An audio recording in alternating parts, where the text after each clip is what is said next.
നിന്നും അർജുൻ മട്ടന്നൂരാണ് ചേരുന്നത് വിശദാംശങ്ങളുമായി. അർജുൻ, പ്രധാനപ്പെട്ട 2 സീറ്റുകൾ അത് പേരാമ്പ്രയും കുറ്റ്യാടിയും ചോദിക്കാനാണ് തീരുമാനമെന്ന് മനസ്സിലാക്കുന്നു. നമുക്കറിയാവുന്നതുപോലെ ഈ മുന്നണി മാറ്റ ചർച്ചകളൊക്കെ സജീവമായി നിൽക്കുന്ന ഒരു സമയമായിരുന്നു.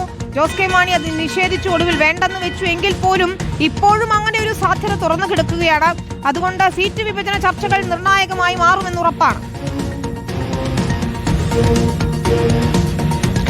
തീർച്ചയായും വിനീത, കഴിഞ്ഞ നിയമസഭാ തെരഞ്ഞെടുപ്പിൽ അതായത് 2021 കേരള കോൺഗ്രസിന് 13 സീറ്റുകൾ അനുവദിച്ചതാണ്. അന്ന് CPM സംസ്ഥാന സെക്രട്ടറി ആയിരുന്ന കോടിയേരി ബാലകൃഷ്ണനുമായിട്ടായിരുന്നു അന്ന് കേരള കോൺഗ്രസ് ചർച്ച നടത്തുകയും അത്തരത്തിൽ കോടിയേരിയാണ് 13 സീറ്റുകൾ നൽകണം എന്ന തീരുമാനത്തിലേക്ക് പ്രധാനമായും CPMനെ എത്തിക്കുകയും ചെയ്തത്. പക്ഷേ അന്ന് നിർഭാഗ്യവശാൽ അന്ന് ലഭിച്ച കുറ്റ്യാടി സീറ്റിൽ സ്ഥാനാർത്ഥിയെ പ്രഖ്യാപിച്ചു, പ്രചാരണം തുടങ്ങി. പക്ഷേ അതിന് പിന്നാലെ കുറ്റ്യാടിയിൽ CPMന്റെ പ്രാദേശികമായ വലിയ വികാരം, എതിർപ്പ് ഉയർന്നതോടുകൂടിയാണ് അവസാനം അത്തരത്തിൽ CPMന് സീറ്റ് വിട്ടുകൊടുക്കേണ്ട ഒരു സാഹചര്യം ഉണ്ടായത്.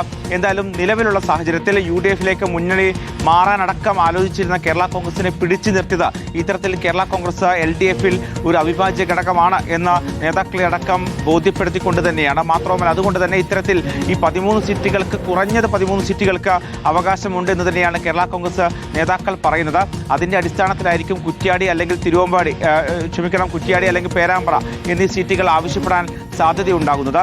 മാത്രമല്ല ഇപ്പോൾ നിലവിൽ ഈ വികസന മുന്നേറ്റ ജാഥകൾ നടന്നുകൊണ്ടിരിക്കുകയാണ്. അതിന്റെ ഭാഗമായി നേതാക്കൾ, പ്രത്യേകിച്ച് CPM സംസ്ഥാന സെക്രട്ടറി MV ഗോവിന്ദൻ, CPI സംസ്ഥാന സെക്രട്ടറി ബിനോയ് വിശ്വം, അതോടൊപ്പം തന്നെ കേരള കോൺഗ്രസിന്റെ ചെയർമാൻ ജോസ് കെ മാണി, 3 പേരും 3 മേഖലകളിലായി ജാഥകൾ നടന്നുകൊണ്ടിരിക്കുകയാണ്. ഇന്ന് കൊച്ചിയിൽ കേരള കോൺഗ്രസിന്റെ മധ്യമേഖലാ ജാഥ അവസാനിക്കുകയാണ്. അതിനുശേഷം അടുത്ത 2 ദിവസത്തിന് ശേഷം തന്നെ സീറ്റ് ചർച്ചകളടക്കം ആരംഭിക്കാനാണ് സാധ്യത. കഴിഞ്ഞ ദിവസം ജോസ് കെ മാണി പറഞ്ഞതും അതുതന്നെയാണ്. 16-ാം തീയതിക്ക് ശേഷമായിരിക്കും സീറ്റ് ചർച്ചകളിലേക്ക് കടക്കുക. അതിൽ ചിലപ്പോൾ ഉഭയകക്ഷി ചർച്ചകളുണ്ടാവും, അല്ലാതെ മുന്നണി ചർച്ചകളുണ്ടാവും. ഈ ചർച്ചകളിൽ കഴിഞ്ഞ തവണ ഉണ്ടായിരുന്ന 13 സീറ്റുകൾ ഇത്തവണ വേണം എന്ന് കർശനമായി തന്നെ ആവശ്യപ്പെടാനാണ് കേരള കോൺഗ്രസിന്റെ നീക്കം.